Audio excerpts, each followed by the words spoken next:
Hi, this is Miss Park. This is an introduction to probability, and I'm going to go through the booklet pages, but also just do a very quick explanation. So I'm going to use, to show probability, I'm going to use this coin, this nickel. The nickel has heads and tails. There's heads. And I'm also going to use this die that's got 6 sides with the numbers from 1 to 6. Okay, so a little bit about probability. So when we toss a coin, I'm going to toss it and it's going to land. And see, this one landed on tails. Okay, there's only 2 options. It can either land on heads or it can land on tails. So what's the probability? What's the likelihood that it would land on tails? So we write it like this. We say the probability of it landing on tails is equal to the following. Well, how many tails are there? How many ways is there to get tails? You can either have heads or you can have tails. So that's one of the ways. And how many possible results are there? There's 2, right? It could either be heads or tails. So the probability of getting tails, so P with the bracket, probability of getting tails is 1 out of 2. And similarly, probability of getting heads is also 1 out of 2. Okay, and we can write this as a percentage, which is 50%.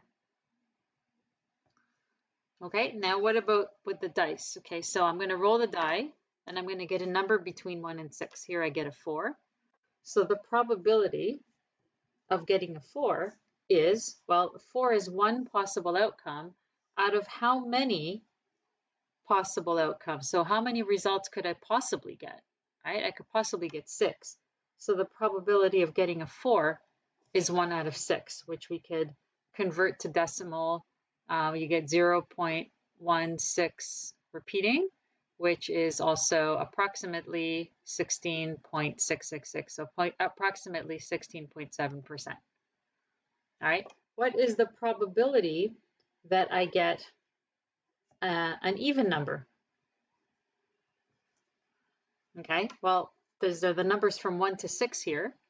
All right, so the probability of getting an even number, well, there's 3 even numbers. That's 2, 4, and 6. So there's 3 results that would be even out of a possible 6 results. And so the probability of getting an even number is 1/2 or 50%. Okay. A couple of special ones. What is the probability of getting a 7 from rolling this die? Right? It's not possible. There's no way to get a 7 from this die. So that is 0. And you can think of it as 0. There's 0 possible results out of 6 possible results. And so that is 0 or 0%. There's a 0% chance I'm going to roll a 7 from one die. Okay, and then the last one I want to show you is what is the probability that you're going to roll a number that's between 1 and 6? The probability that you'll get a number between 1 and 6, right? So that probability, I keep rolling 1 and 6, but the probability of getting something between 1 and 6, well, there's 6 numbers that are between 1 and 6 out of a possible 6 numbers. So that's 1, which is 100%. So, oops, that's 100 degrees, 100%. So what I wanted you to see is that your probabilities are always going to be, so the probability is always going to be between 0 and 1. And it can equal 0 and it can equal 1. So this means the probability is between these 2 numbers. Or if we're talking about percent, probability is always between 0% and 100%. Okay, so that's your introduction to probability. So I'm going to have a look at the booklet page. Okay, so this very first booklet page starts with a definition of what's probability. So you can see the probability of an event, so tails or heads is called an event, is the number of successful outcomes. So how many ways can you get this tails, divided by the total possible number of outcomes. Okay, so that's your formula. So outcomes is something that you're looking to happen. So for example, getting a heads or getting a tail. All right, so this is where we talk about impossible and certain events. So an impossible event will never happen. A certain event will always happen. And so you can see here, you can read this, and it says that the probability of event A happening is between 0 and 1. So whenever we calculate probability, we'll always get a number between 0 and 1. And here's my example. If I'm rolling a single die, the probability of getting a 7 is 0. It never happens. And if I'm rolling a single die, the probability of getting a number bigger than 0, well, every number on this die is bigger than 0. So the probability is going to be 1, which means it always happens. So your probabilities are always between 0 and 1. 0 being never, 1 is always. Okay, so there's two kinds of probability that we're going to learn about in our class. The first one is called experimental probability. Experimental probability is what you get when you do an experiment. So let's say I toss this, I roll this dice 10 times, or I toss a coin 10 times. Okay, the more times I toss it, the longer the experiment. All right, so let's say, for example, I toss a coin 10 times. Well, we said before that the probability of getting a tails is 50%. The probability of heads is 50%. So it should come up heads half the time and tails half the time. But does that really happen? Suppose I toss the coin. I got a tails this time. Am I going to get a heads next time? Yes, I am. Am I going to get a heads, tails again? And tails again. So I don't get tails half the time and heads half the time. So suppose you tossed a coin 10 times, you got heads 3 times and tails 7 times.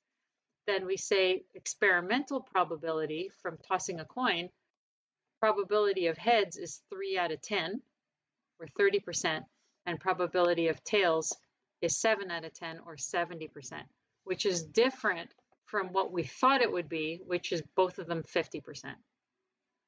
So what we thought it would be is called theoretical probability. Theoretical probability is calculated based on what should happen, not what does happen from an experiment. It should be that the probability of heads is 50% and tails is 50%. Okay, so two things. Theoretical is what it should be. Experimental is what it actually is when we do the experiment, when we toss the coin a certain number of times. All right, so now that you have the definitions, we can look at actually doing the experiment. So given a fair coin, toss the coin and record the frequency with which you get a heads and the frequency with which you get a tail. Frequency means how many times? I should write that here. How many times?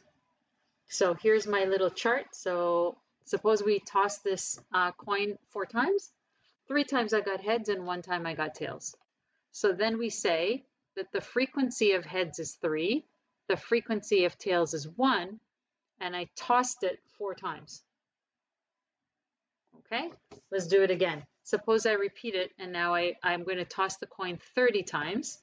I make these tick marks every time I get heads, and I make these tick marks every time I make tails. So these are called tally marks. I'll write over here, tally marks. If you haven't seen them before, you just make little lines, and when there's a 5th one, you make the line horizontal to cross them out. So I know that this is 5, 10, 13, and this is 5, 10, 15, 17. So here I tossed the coins 30 times, and I got 13 heads and 17 tails. So again, with the frequency of heads is 13, frequency of tails is 17, and the total number of tosses is 30. So now let's go to the definition of probability again. It's the number of successful outcomes divided by the number of tosses. Divided by the number of total outcomes, which in this case is tosses of the coin. So using our numbers that I got here and the definition of probability, I'm going to fill in the 3rd page. So here's my coin tosses. In the first coin experiment, that's when I only tossed the coin 3 times. The probability of getting heads was, well, there were 3 heads out of 4 coin tosses. 3 over 4, which is 0.75, which is also 75%. Okay, notice it's a number between 0 and 1, between 0% and 100%. What's the probability of getting tails in the first experiment? Well, I only got tails 1 time out of 4. So that's 0.25, 25%. What's the probability of getting heads in the second coin toss experiment? Well, in the second experiment, I got heads 13 times, and I tossed the coin 30 times. So the probability in the second experiment was 13 out of 30, which, if you put into a calculator, you get, let me see, about 43%. Okay, and what was the probability of getting tails? Well, I got tails 17 times out of 30, which is about 57%.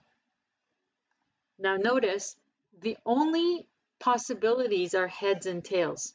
So if you add the probabilities, they should always add to 100%, because those are the only options.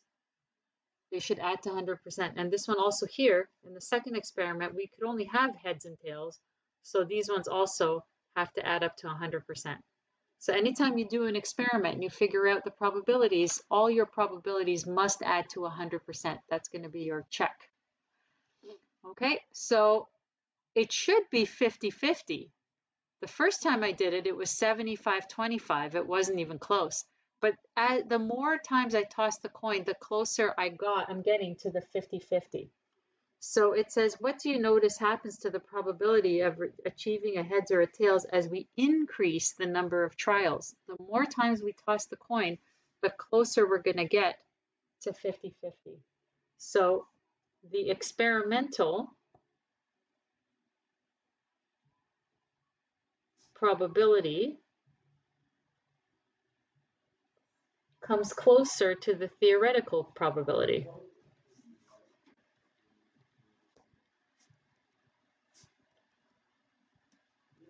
Okay?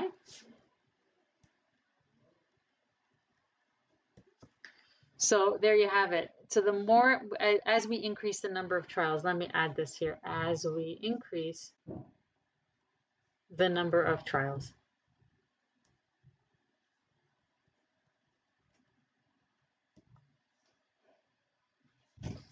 Oops, this should go here. The number of trials, put it on the wrong page. Okay. There we go. So that's the experimental and theoretical probability. So theoretical probability is what it should be, and the experimental is what it ends up being when we actually do the experiment. Okay, thanks for watching. Good luck.